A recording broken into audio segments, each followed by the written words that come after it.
네, 이제 그 전에 어떤 TV 프로그램에서 이제 어떤 내용을 행동으로 표현을 해서 그 내용을 맞추는 이제 그런 프로그램이 있었습니다. 그래서 할아버지 한 분, 할머니 한 분이 나왔습니다. 그리고 이제 할아버지가 할머니에게 그 내용을 이렇게 이제 직접 말을 하면 안 돼요. 이렇게 이제 표현을 하는 그런 겁니다. 그리고 이제 이 문제가 이제 맞춰야 되는 문제가 뭔가 하면 천생연분입니다. 할아버지가 그냥 할머니한테 온갖 방법을 다 해서 그놈이 우리 사이가 뭐 이렇게 막 표현을 하거든요.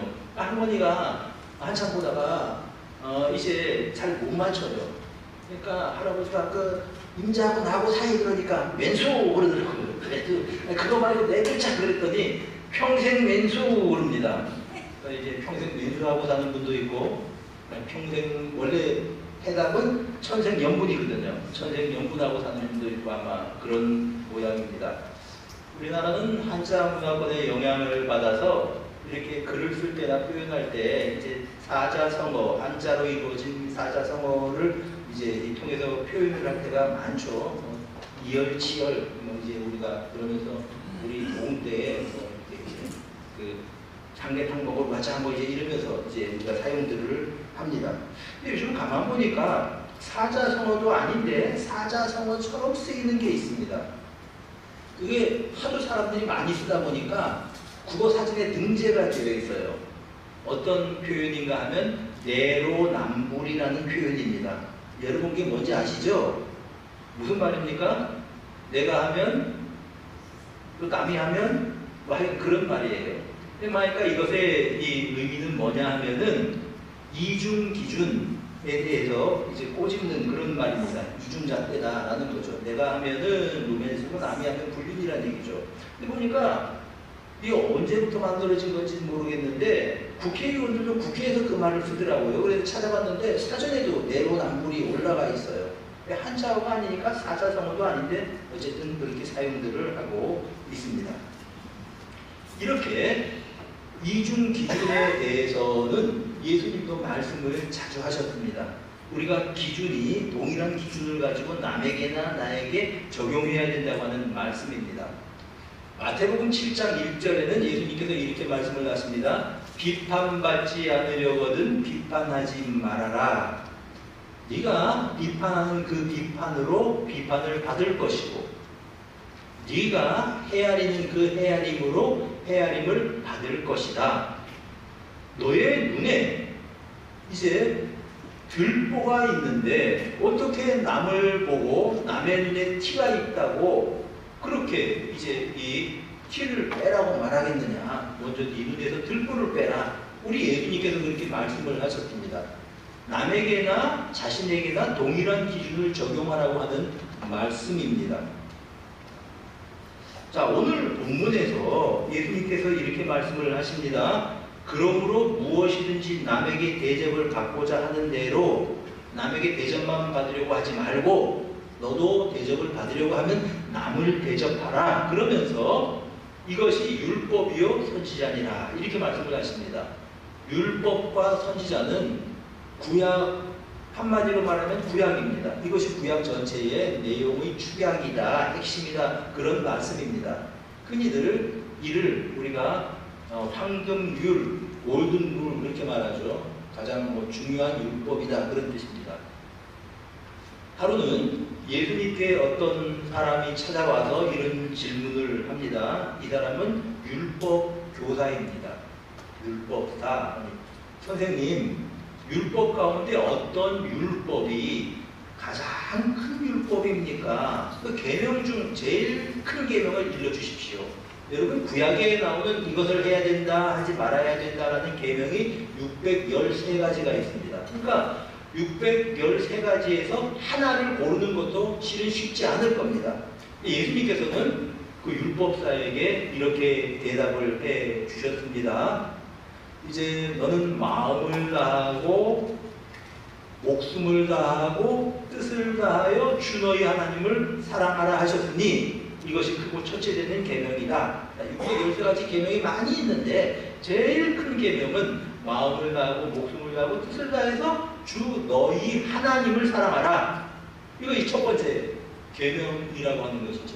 그 다음에 둘째는 이와 같으니 내 이웃을 내 자신같이 사랑하라 하셨으니, 자, 613가지 중에서 어떤 계명이 제일 큽니까? 물었으니까 예수님께서는 두 개를 일러주십니다. 전 인격을 다해서 하나님을 사랑하라. 이게 제일 큰 계명입니다. 그 다음에 또 두 번째는 내 이웃을 너 자신처럼 사랑하라 라는 것이 두 번째 큰 계명이다 말씀을 하신 겁니다. 결국 가장 큰 계명은 사랑이다 말씀을 하신 셈입니다. 이 하나님 사랑과 사람 사랑은 서로 분리된 것이 아니고 연동되어 있습니다. 하나님을 사랑한다 말하면서 이웃을 사랑하지 않는다면 그 말은 거짓말일 것입니다. 하나님을 사랑하는 사람은 자연스럽게 이웃을 사랑하게 되어 있다라는 그런 말씀입니다. 이것을 이제 우리가 골든 룰이라고 이렇게 말하기도 하고, 또 하나 골든 룰은 아까 이야기한 것처럼 대접을 받으려고 하는 대로 남을 대접하라. 이것이 이제 가장 중요한 계명이라고 하는 그런 뜻입니다.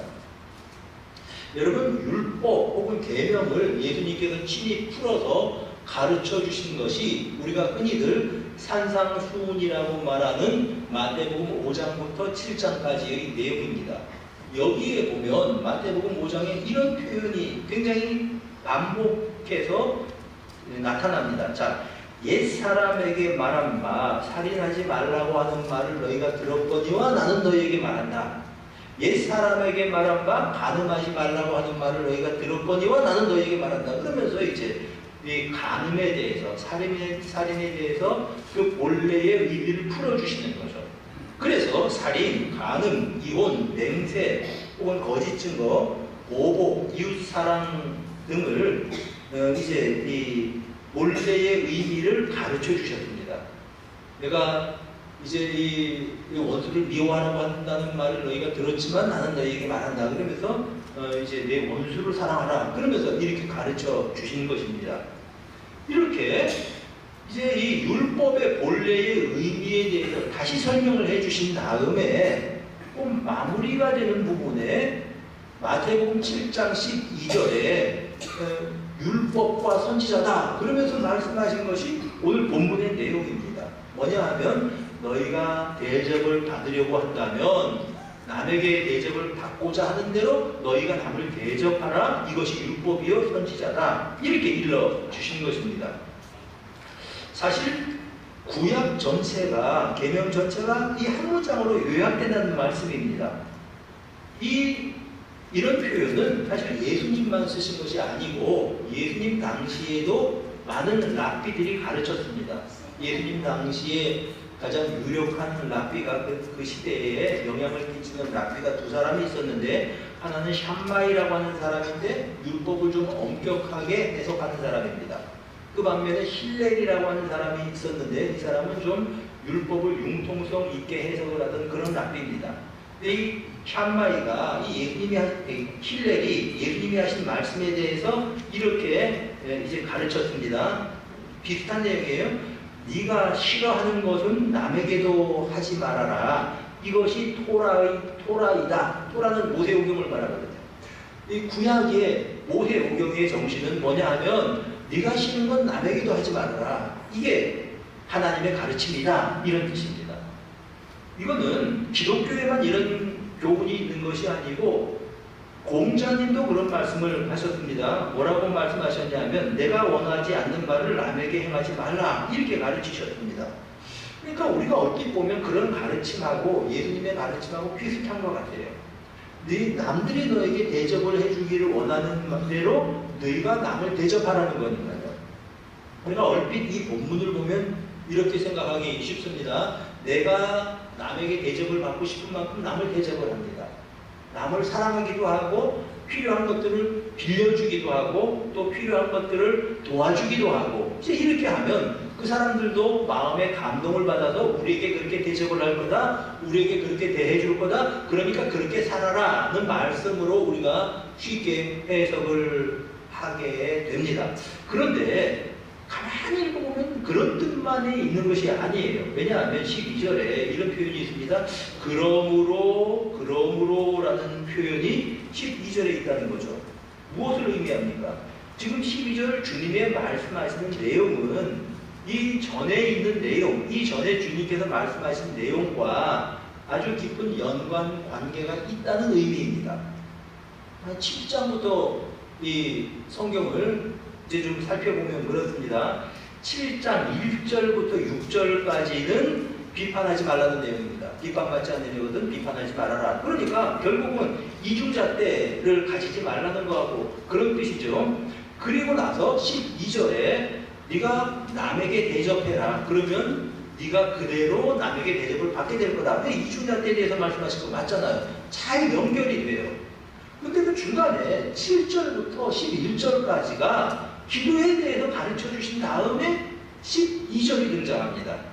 그러니까 어떤 사람들은 성경 해석할 때 이거 아무래도 좀 부자연스럽다 흐름이. 그래서 7장 7절부터 11절까지는 괄호를 치고 빼고 성경을 해석하는 사람들이 있습니다. 그렇게 성경을 해석하면 안 될 것 같아요. 왜냐하면 12절에 그러므로라고 하는 그런 어떤 부사가 떡하니 자리를 잡고 있는 겁니다. 도대체 이게 무슨 뜻일까? 자, 이런 내용입니다. 7장 7절부터 11절 구하라 두드리라 찾으라 기도에 대한 교훈이지요. 그리고 예수님께서 가르쳐 주시기를 너희가 악할지라도 너희 자식들에게는 좋은 것을 줄 줄 알거든 하물며 하늘 아버지께서는 구하는 자에게 좋은 것으로 주시지 않겠느냐. 이게 11절입니다. 그러니까 하나님은 선하신 분이시기 때문에 그의 자녀가 구할 때는 좋은 것을 주신다. 그런 하나님이시다. 이 말씀을 하신 다음에 그러므로 이렇게 돌아가는 겁니다. 하나님은 선하셔서 구하는 자에게 선한 것을 주십니다. 그러므로 12절에 너희가 무엇이든지 남에게 대접을 받고자 하는 대로 남을 대접하라. 자, 여러분 한번 물어봅시다. 그러면 남에게 받고자 하는 대로 남에게 대접하면 나에게 갚아주는, 나에게 대접해주는 대상이 누구일까요? 내가 베풀어주는 사람? 그럴 수 있어요. 내가 남들에게 막 베풀어주고 잘해주고 선을 행하고 그러면 그 사람이 나한테도 똑같이 이렇게 잘해줄 수 있습니다. 그럴 수 있어요. 그런데 그 앞에 내용하고 연결해서 생각을 해보면 지금 하나님 이야기를 하고 있는 겁니다. 하나님은 구하는 자에게 좋은 것을 주신다. 그리고 그러므로 너희가 대접받고자 하는 대로 남을 대접하라. 그러면 하나님께서 너희를 그렇게 대접해 주실 것이다. 이 내용입니다. 우리가 남들에게 막 베풀어 주잖아요. 그 사람들이 일반적으로 사람들이 그렇습니다. 그대로 나한테 이제 되갚죠. 베풀어 주기도 하고 오고 가는 정이 있습니다. 그런데 그렇지 않은 경우도 있다는 말씀입니다. 자, 남들에게 막 대접하고 잘해주고 베풀어주고 했는데 사람들이라는 게 항상 그냥 이제 도움을 받고 은혜를 갚는 건 아니거든요. 매우 망덕한 사람도 있다는 말씀입니다. 그래서 남에게 나는 맨날 베풀어주고 그렇게 살기만 하는데 그 사람은 나를 잊어버리고 혹은 배반하고 그런 경우도 인간 사이는 많이 있다고 하는 말입니다. 그렇다고 할지라도 대접을 받고자 하는 대로 남을 대접하라. 무슨 뜻입니까? 하나님께서 대접해 주신다는 겁니다. 하나님께서 갚아 주신다는 것입니다. 그런 사람들 가끔 만나요. 왜 나는 이렇게 힘들게 인생을 사는지 모르겠다. 형제 많은 집에 이제 장남으로 태어나서 동생들 다 돌보고 부모님 돌보고 왜 나는 허리가 깨지게 이렇게 사는지 모르겠다. 그래도 동생들 몰라줘요. 그럼 섭섭하잖아요.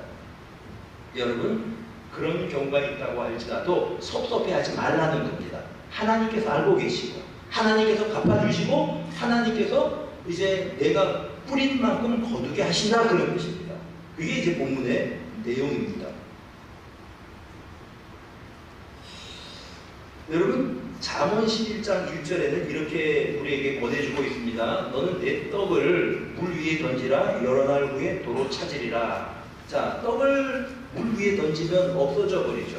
근데 성경에서는 내 떡을 물 위에 던지면 여러 날 후에 찾는다고 말씀하십니다.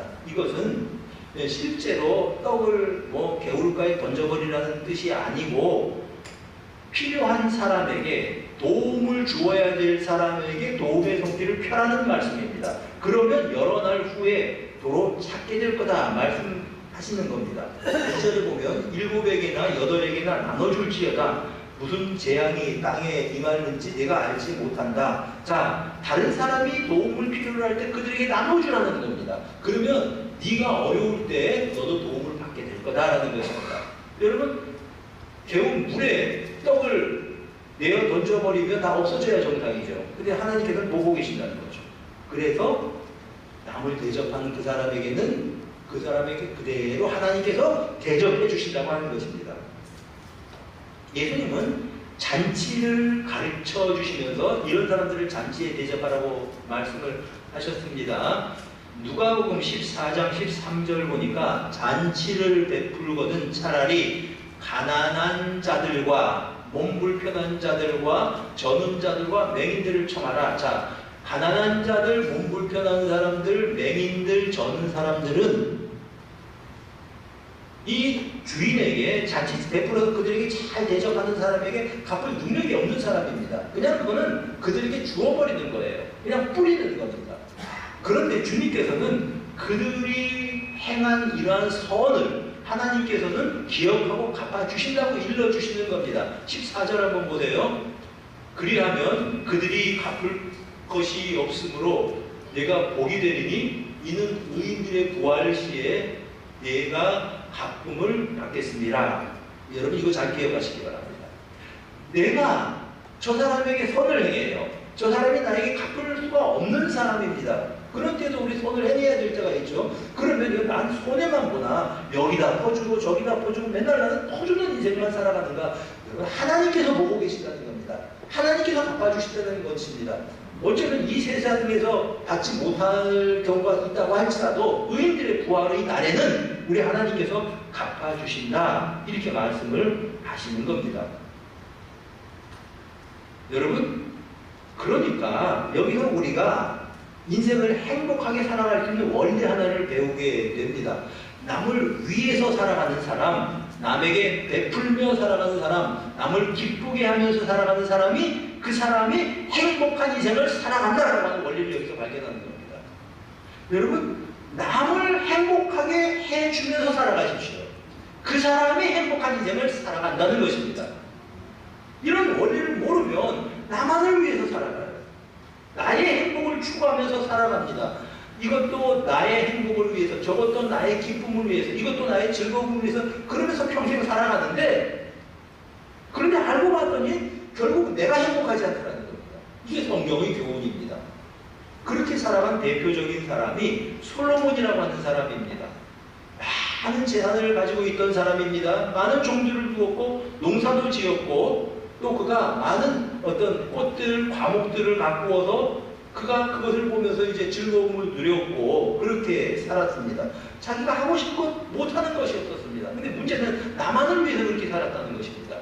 그리고 나서는 그가 뭐라고 고백을 하냐 하면 전도서 2장 11절에 이렇게 고백을 합니다. 그 후에 내가 생각해 본즉 내 손으로 한 모든 일과 내가 수고한 모든 것이 다 헛되어 바람을 잡는 것이고 해야해서 무익한 것이다. 내가 해봤다는 거예요. 여러분, 내가 그렇게 살아왔는데 다 헛된 거더라. 나를 위해서 살았는데 나의 즐거움을 위해서 살았는데 남은 게 아무것도 없다. 이 솔로몬의 말입니다. 사랑하는 여러분, 정말 행복하게 살고 싶으시면 남을 행복하게 만들어주시면 됩니다. 정말 기쁘게 살고 싶으시면 남에게 기쁨이 되는 삶을 살아가시면 되는 겁니다. 이게 본문이 우리에게 가르쳐주는 교훈인 것입니다. 로마서 15장 1절 말씀에 이렇게 말씀을 합니다. 자, 우리 한번 읽어봅시다. 시작. 믿음이 강한 우리는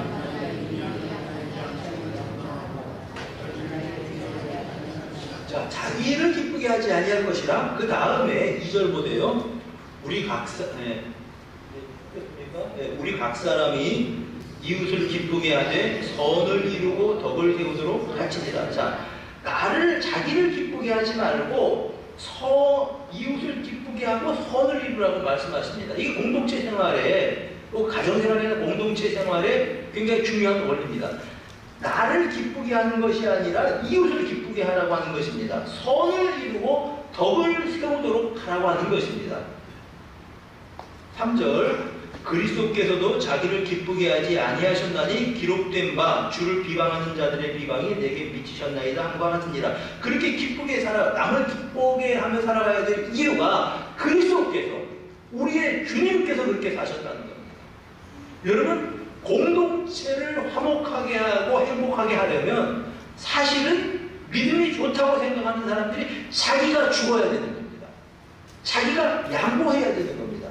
가정이 화평하려면은 여러분, 내가 숙여야 되는 겁니다.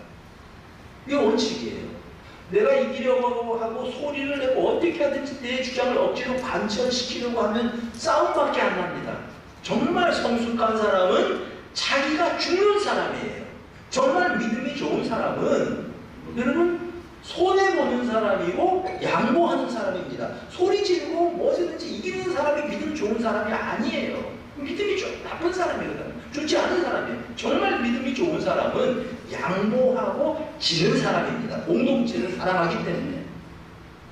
그렇게 살라고 하면서 주님께서 그렇게 사셨다. 로마서 15장 3절 말씀입니다. 여러분, 우리가 이제 하나님께 영광을 돌려야 된다는 말을 많이 하죠. 고린도전서 10장 31절에 너희가 먹든지 마시든지 무엇을 하든지 다 하나님의 영광을 위하여 하라, 이렇게 일러주십니다. 그럼 우리가 고린도전서 10장 31절을 생각하면 언제나 우리가 하나님께 영광 그렇게 살아야 되나 보다, 그것만 생각하기가 쉬운데, 하나님께 영광을 돌리는 삶이 무엇인지 하는 것을 10장 32절과 33절에서 좀 자세히 설명을 해주십니다.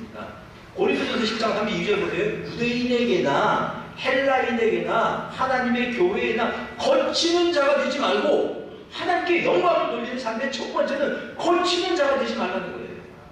집에서 거치는 사람이 되면 안 됩니다. 저 사람이 있으면 집안에 분란이 일어나, 그런 사람이 되면 안 되는 거예요. 하나님의 영광을 가리는 사람이라는 거죠. 공동체에서 거치는 사람이 되지 말라는 겁니다. 그런 사람, 저 사람 때문에 항상 큰 소리가 나 시끄러워. 그 사람은 하나님의 영광을 누려내는 것이 아니라 하나님의 영광을 가리는 사람이라고 하는 겁니다. 그래서 유대인에게나 헬라인에게나 하나님의 교회나 거치는 자가 되지 말고, 33절, 나와 같이 모든 일에 모든 사람을 기쁘게 하여 자신의 유익을 구하지 아니하고 많은 사람의 유익을 구하여 그들로 구원을 받게 하라. 남들의 유익을 구하면서 살아가라는 것입니다. 이것이 하나님께 영광을 돌려드리는 삶인 것입니다. 사랑하는 여러분, 남을 기쁘게 하는 것, 남의 유익을 구하는 삶, 이런 삶이 하나님께 영광을 돌려드리는 삶입니다. 자, 예수님께서 내가 대접을 받고 싶으냐? 그러면 대접을 받고자 하는 대로 남을 대접하라. 이것이 율법이요 선지자다. 남을 위해서 사는 삶이 사실은 나를 위해서 사는 삶이라고 하는 것을 일러주시는 것이 마태복음 7장 12절 말씀인 것입니다. 그러므로 이 원리를 아는 그리스도인들은 행복하게 살려면 주변 사람들을 행복하게 만드는 사람들이 되는 겁니다. 여러분, 직장 동료들을 행복하게 만드는 사람은 행복하게 직장 생활할 겁니다. 내 가족들을 행복하게 해주기 위해서 그렇게 사는 사람들은 내 자신이 행복한 삶을 살아갈 겁니다. 교회 생활을 행복하게 하려면 내 주변에 있는 다른 사람을 기쁘게 하며 살아가는 사람이 될 때 행복하게 교회 생활을 하면서 살아갈 수가 있을 것입니다. 여러분, 이 명절 기간에 이걸 한번 실천해 보세요. 명절 기간에 내가 만나는 주변 사람들을, 저 사람을 기쁘게 하면서 한번 살아보자. 저 사람의 유익을 위해서 한번 살아보자. 내가 다른 사람을 행복하게 만들면서 한번 살아보자. 그 사람이 자기가 행복하게 살아가는 비결을 깨우친 사람이라고 하는 것입니다. 여러분, 우리가 좀 속 썩이는 자식들이 있을 수 있죠. 그래도 우리가 그를 정말 이제 하나님의 자녀로서 도와주고 대접을 해줄 때 결국은 그 자녀가 변하는 모습을 보게 됩니다. 어떤 이제 분이 있었는데요. 남편을 일찍 잃어버리고 삭바느질로 생계를 이어갑니다. 자녀들이 쭉 있었는데 삭바느질을 하면서 이제 자식들을 길렀습니다. 그러니 이 의지할 데 없는 여자가 오직 의지할 때는 하나님밖에 없습니다. 늘 기도하면서 자녀들을 길렀습니다. 그리고 이제 그 어머니의 큰 소원이, 큰 아들이 이제 보통 그런 생각들 많이 하잖아요. 우리 큰아들이 목사가 됐으면 좋겠다. 그래서 매일같이 이제 아들을 위해서 기도하시죠. 뭐 밖에 나가서 기도하다가 막 눈을 뒤집어 쓰고 기도하기도 하고 뭐 그러셨대요. 근데 이제 이 아들도 어려서부터 착실하게 교회를 나가서 교회에서 자랐는데 이 아들이 대학에 들어가면서 신앙의 회의가 들었습니다. 그래서 교회를 뛰쳐나가 버렸어요. 신앙생활을 안 하는 거죠. 그리고 불교에 관심이 있어서 불교 학생회 회장을 하고, 그리고 뭐 이제 이 절에 가서 그럼 뭐라고 합니까? 이렇게 이제 경문을 읽고 하는 거 자기가 선창하고 뭐 이제 이런 일을 했대요. 그리고 또 이제 학교에 가서 늘 술을 마시고 들어오고 그러니까 어머니 속은 막 이제 썩을 지경이죠. 저 아이는 목사가 돼야 할 아이인데 왜 술 마시고 들어오면 그냥 어머니가 막 화를 내고 그런 게 아니라 이렇게 이 아이 등을 툭툭 쳐주면서 그랬다고 합니다. 야 목사야 정신 차려라 그랬대요.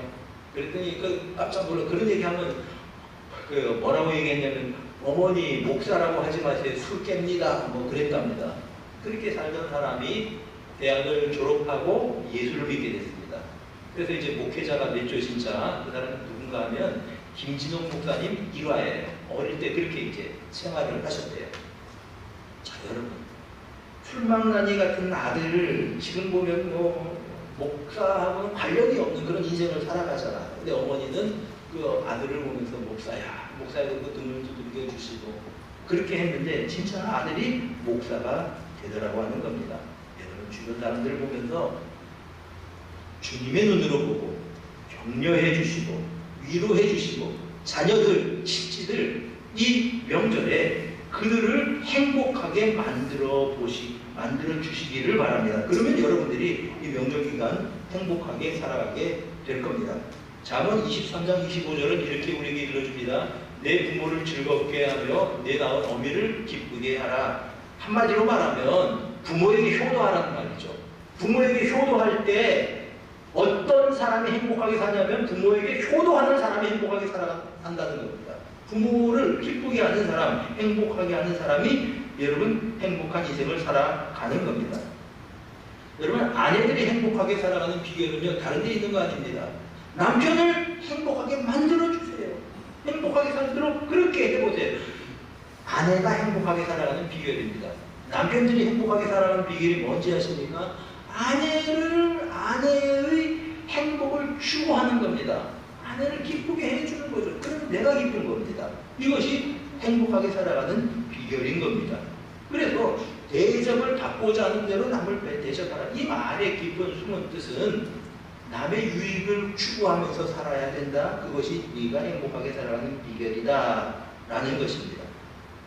여러분, 남에게 베풀면서 살아가십시오. 남을 기쁘게 하면서 살아가십시오.